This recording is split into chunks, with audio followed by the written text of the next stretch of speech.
More than 1,000 giant tanks surround the wrecked Fukushima Daiichi nuclear plant, holding more than 1.3 million metric tons of wastewater used to cool the reactors. Most radioactive contaminants have been removed, but the water still contains the radioactive element tritium, explains American scientist Paul Dickman, an advisor to the Japanese government. It is natural. It's in everything we eat, drink, and breathe, actually. Anything that has water in it has tritium in it. So all nuclear reactors produce, as a byproduct, small amounts of tritium.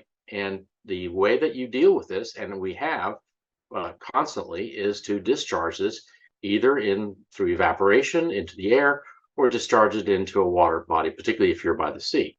Japan plans to release the wastewater over several years, diluting the tritium concentration until the water quality exceeds drinking water standards.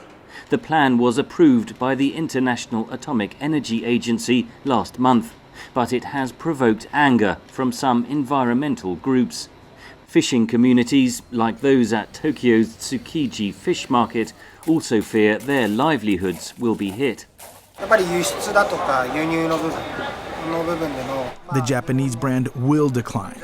People will ask, is it being properly checked? I'm worried about how other countries see it. I think there are harmful rumors in Japan. The majority of scientists say the plan is safe, but some of Japan's neighbours, especially China, have strongly criticised the move, imposing restrictions on Japanese seafood imports. Our opposition to Japan's ocean discharge plan and the relevant measures we are taking are well grounded. Nuclear power stations across the world, including many in China, constantly dispose of tritium into the sea. Beijing does not publish figures of how much it releases into the oceans. So there is a point of hypocrisy here. They're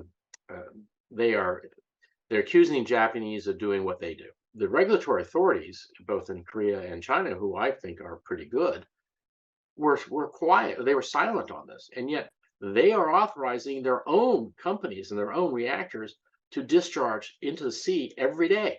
Meanwhile, Japan is conducting a public communications campaign through animated films and advertising, even live streaming a video of fish living in a tank of treated wastewater.